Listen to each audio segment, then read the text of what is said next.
حضرت سیدنا عمر فاروق، سب بولیے رضی اللہ تعالی۔ حضرت عمر فاروق رضی اللہ تعالیٰ عنہ کا مبارک زمانہ ہے۔ حضرت عمر نے فوج بھیجی ایران کے حکمران کے ساتھ جہاد کرنے۔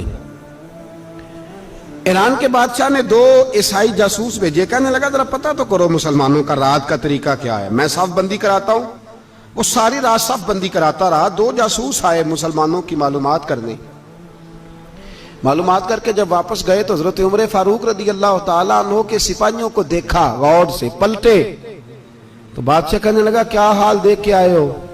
کہنے لگا سارے مسلح پہ بیٹھے ہوئے ہیں، جتنے گھنٹے ہم وہاں رہے ہیں مجاہدین مسلح پہ رہے ہیں، یوں لگتا ہے جیسے ان کا دنیا داری سے کوئی تعلق۔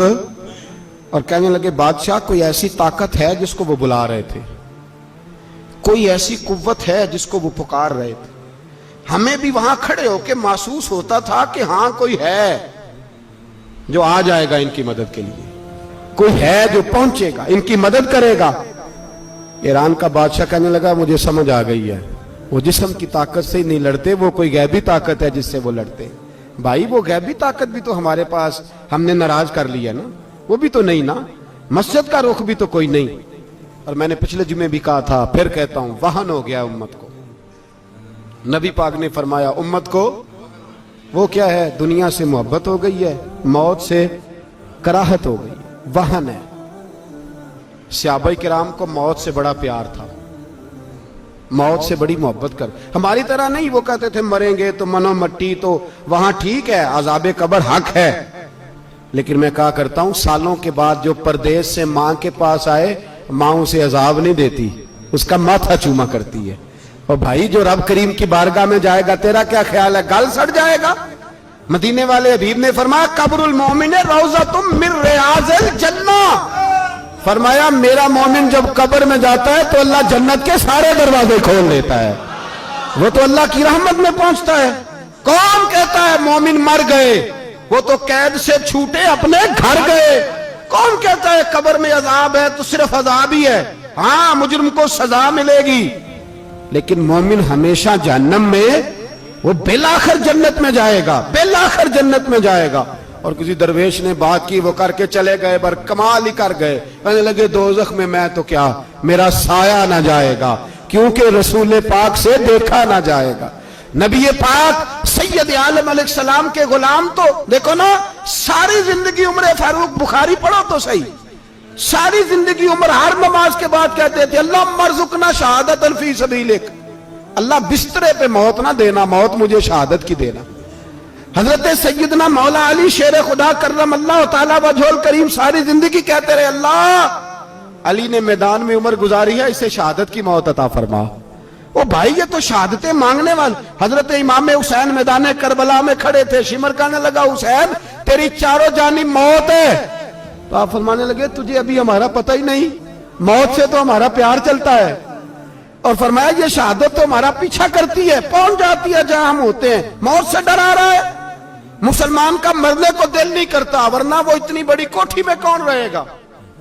مرنے کو دل اس لیے نہیں کرتا کہ وہ جو 6 کروڑ 10 کروڑ ڈالر لوٹ کے رکھے ہیں، مر گئے تو کھائے گا کون؟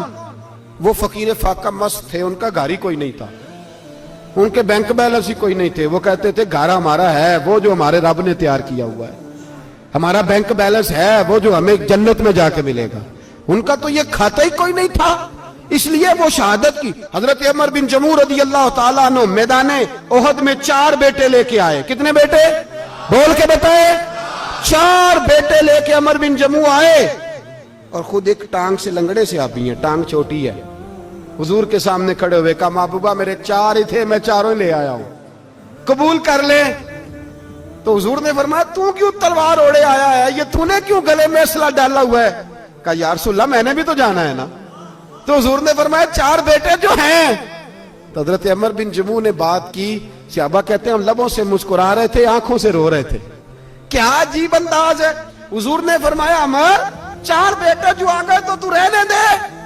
تو حضرت عمر رو پڑے، کہنے لگے محبوبہ کیا لنگڑے جنت میں نہیں جائیں گے؟ کیا حضور میں لنگڑا ہوں تو میرے لیے جنت کوئی نہیں؟ میرے حبیب پاک سید عالم صلی اللہ علیہ وسلم نے فرمایا عمر تو ضرور جنت میں جائے گا. کہا محبوبہ پھر بچے بعد میں جائیں گے, میں پہلے میدان میں جاؤں گا.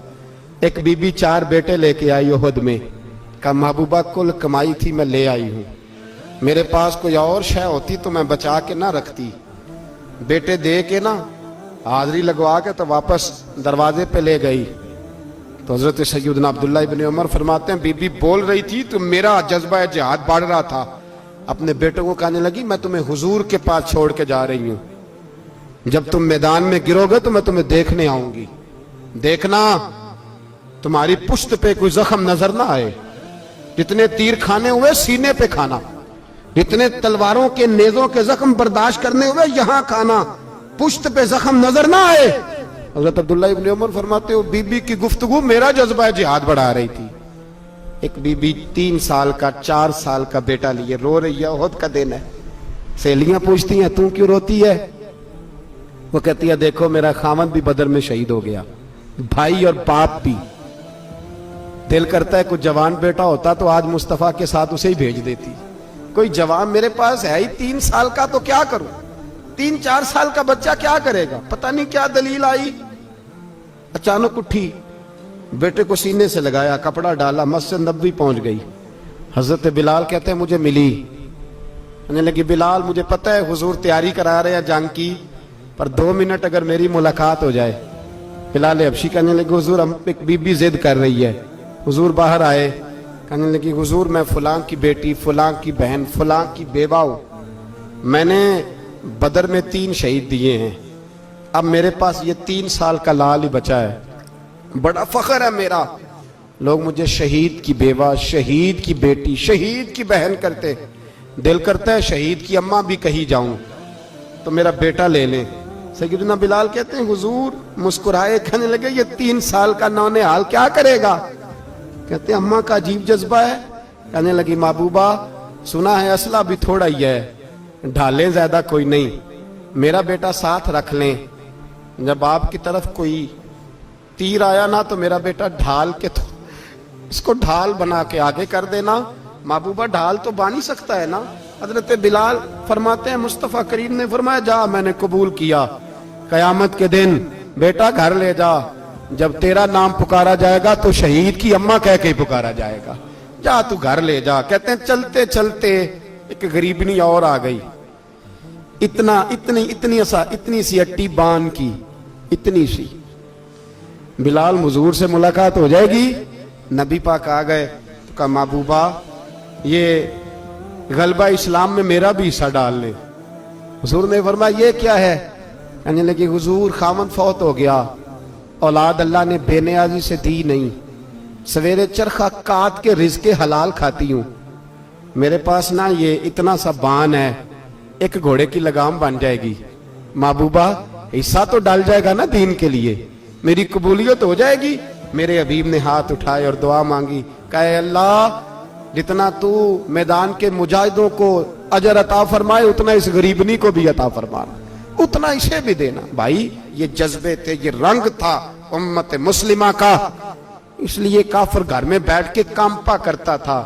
اب اسے پتا ہے یہ اسی والی کار سے نہیں نکل سکتے, اسے پتا ہے کہ ہم نے انہیں بوتل پہ لگا دیا ہے, اب یہ پیپسی مرینڈا اور یہ پی کے کھانے کے ساتھ تو یہ مست رہتے ہیں, اب یہ نہیں نکل سکتے گھر سے, ہم نے انہیں ان چیزوں پہ لگایا ہے جو ان کے وجود کو کھوکھلا کر رہی, اب کیسے میدان میں نکلیں گے؟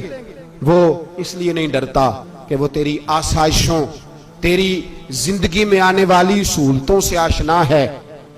موت بستر پہ بھی آ جاتی ہے, لیکن جس کو میدان میں آتی ہے وہ ساری زندگی زندہ رہتا ہے, وہ ساری زندگی زندہ رہتا ہے.